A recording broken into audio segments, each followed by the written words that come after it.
विदेशों में रह कर के पढ़ाई करना और अपने गांव में विकास को लेकर ये कुछ कैसे सोच पाए आप? खुद की राजनीतिक पार्टी होने के बाद प्रशांत किशोर के जनसुराज से जुड़ने का मुख्य कारण क्या है? प्रशांत किशोर के बारे में तो एक सवाल लोग बिहार में अक्सर बोल रहे हैं कि इसे लोग भोटकटवा की पार्टी बोल रहे हैं।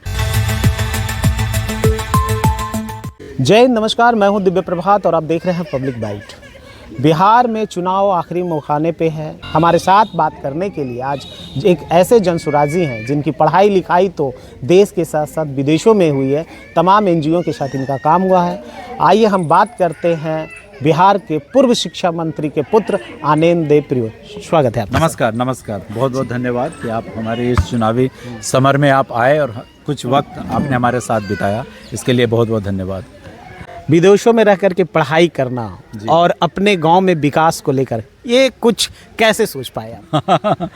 नहीं, ये तो सोचने में ज़रूर थोड़ा कठिन सा अनुभव प्रतीत होता है कि विदेश में रहने के बाद लोगों का एक सपना होता है कि वहीं नौकरी हो जाए और वहीं पे हम रह जाएं। मगर कहीं ना कहीं मेरा बचपना गांव में बीता।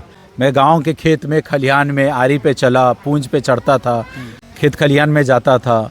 तो कहीं ना कहीं मुझे लगता था कि जो डेवलपमेंट मैंने बाहर देखा, वो लंदन हो या पेरिस हो, वो जो विकास मैंने देखा, तो एक आंखों में सपना था कि उस विकास का अगर 10% भी मैं गांव की ज़मीन पर उतार पाऊँ, गांव ला पाऊँ, तो मैं अपनी ज़िंदगी को सफल मानूंगा। और इसी उद्देश्य से मैं वापस आया। आनंद देव जी, सबसे पहले मैं तो बताऊँ, बारिश भी हो रही है जी। और मौसम का मियाज जिस तरह से बदलता है और बिहार में चुनावी माहौल भी बदलता है। खुद की राजनीतिक पार्टी होने के बाद प्रशांत किशोर के जनसुराज से जुड़ने का मुख्य कारण क्या है? मुख्य कारण मैं ये कहूँगा कि कहीं ना कहीं विचारधारा की समानता थी। लास्ट चुनाव, जैसा कि आप जानते भी हैं कि मैंने विधानसभा का लड़ा था।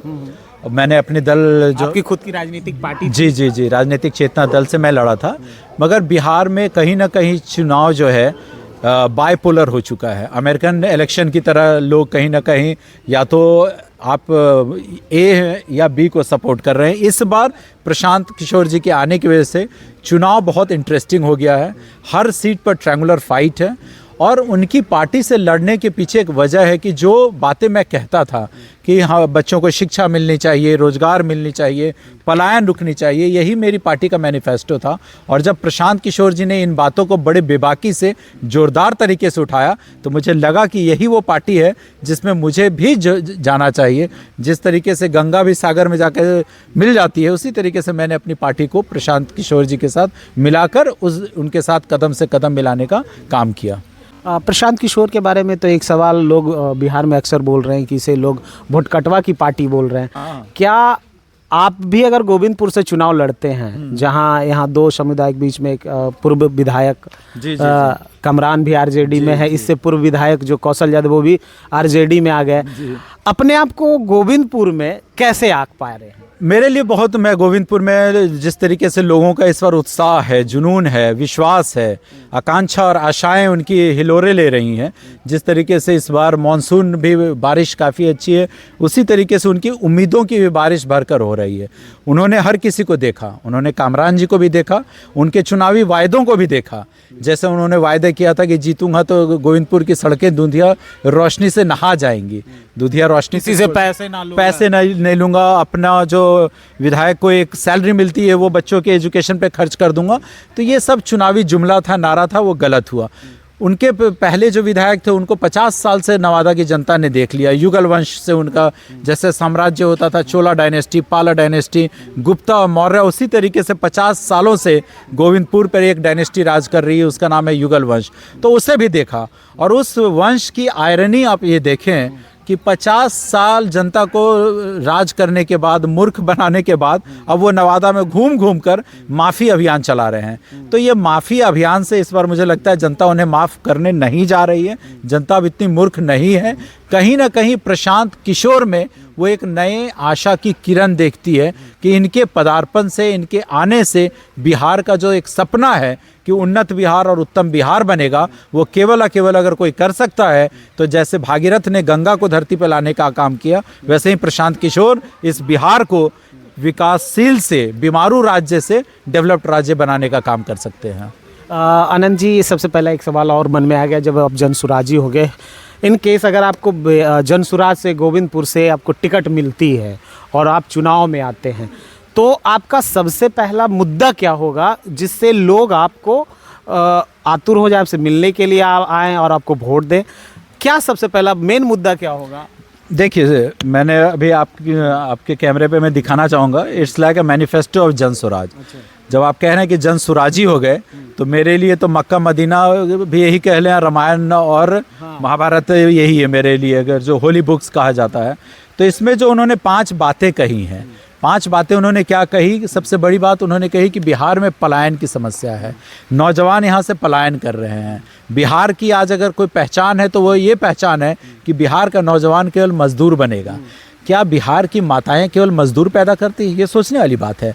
मुझे लगता है कि जो जनस्वराज और प्रशांत किशोर कह रहे हैं कि हर नौजवान को बिहार से बाहर नहीं जाने दिया जाएगा, कहीं ना कहीं 10 से 15 हज़ार रुपये की राशि की व्यवस्था यही की जाएगी। तो पहला हमारा मैनिफेस्टो और पहला हमारा ये होगा कि हम इनके लिए रोज़गार की व्यवस्था करें। दूसरी बात जो प्रशांत किशोर जी कहते हैं, वो कह रहे हैं कि 60 साल से ऊपर की जो महिलाएं होंगी, हम उन्हें 2000 की पेंशन की राशि देंगे। तो नीतीश कुमार भी 1200 कर दिए। नीतीश कुमार, देखिए, नीतीश कुमार जी को पिछले 20 साल से तो जनता ने मौका दिया, उन्होंने किसी ने रोका तो था नहीं। मगर जब प्रशांत किशोर जी ने इसे डिक्लेयर किया तो वो केवल इसे कॉपी करने की कोशिश कर रहा है, और वो भी 2000 नहीं 1100 किया है। और उस 1100 रुपये भी लेने के लिए अगर किसी व्यक्ति को उस वृद्धा पेंशन में अपना नाम लिखाना है तो 2000 रुपये की कमीशन खोरी की जा रही है। तो मैं आपको बता दूं कि बोलना आसान होता है, करना बहुत कठिन होता है। प्रशांत किशोर जी ने तो करके दिखाया। As per Prashant Kishor, he has already help 12 chief ministers to become chief minister. Somehow he has also help prime minister, he was the political consultant of prime minister Modi. तो उन्होंने कर दिखाया है, तो उनकी बातों में लोगों को विश्वास है। ये कोई चुनावी नारा नहीं है। बिहार में हो और जाति की बात ना करे, और खास करके चुनाव में यहाँ एक जाति यानी कास्टिज्म फैक्टर बहुत है। उसको कैसे प्रशांत किशोर या खुद आनंद प्रियदेव जब चुनाव में आएंगे या चुनाव लड़ेंगे, तो जाति फैक्टर जो चलता है उसे कैसे खत्म करेंगे या उससे कैसे पार पाएंगे? देखिए, संक्षेप में बोलूँ, बारिश भी हो रही है। बारिश हो रही है। बिहार की वो धरती है, जब पूरी दुनिया में और पूरे भारतवर्ष में अगर कभी भी स्वर्णिम काल आया तो वो बिहार से आया। आप गुप्ता डायनेस्टी की बात कर लें, वो आप मौर्य डायनेस्टी की बात कर लें, मगध ने ही पूरे भारत को एक सूत्र में बांधा था। तो बिहार में इतनी शक्ति है कि अगर जब सही व्यक्ति आ जाए, जनता को जब ये लग जाए कि ये व्यक्ति सही नेतृत्व दे सकता है, तो जात की बेड़ियां वो तोड़ देते हैं। जिस धरती पे मैं बैठा हुआ हूँ, गोविंदपुर, ये जयप्रकाश की भी कर्मभूमि रही है। आपको भी पता होगा कौवा कोल को उन्होंने चुना था। तो ये तो शेखो देवरा की धरती है, जिसने इंदिरा गांधी को हिला के रख दिया। तब तो लोगों ने नहीं पूछा कि जयप्रकाश जी की जाति क्या है। उनकी एक बातों पर जब उन्होंने कहा कि कुर्सी खाली करो कि जनता आती है, उसी प्रकार से आज लोग प्रशांत किशोर में अपने जननायक जयप्रकाश जी को देख रहे हैं। और मुझे विश्वास है कि जाति पाति की बेड़ियां टूटेंगी और लोग विकास के लिए इस बार वोट करेंगे। तो ये थे हमारे साथ बात करने के लिए एक नए जनसुराजी आनंद प्रियदेव। हमारे कई सवालों को बड़ी बेबाकी रूप से इन्होंने जवाब दिया और संतुष्ट किया। उम्मीद है कि आप चैनल के माध्यम से जनसुराज के विचारों को और आनंद प्रियदेव के विचारों को भी समझेंगे, और उम्मीद हम भी करते हैं कि आने वाले चुनाव में जनता भी आपकी बातों को समझे। कमेंट में अपनी प्रतिक्रिया रखें। खबरों के लिए बने रहे। मैं दिव्य प्रभात। धन्यवाद।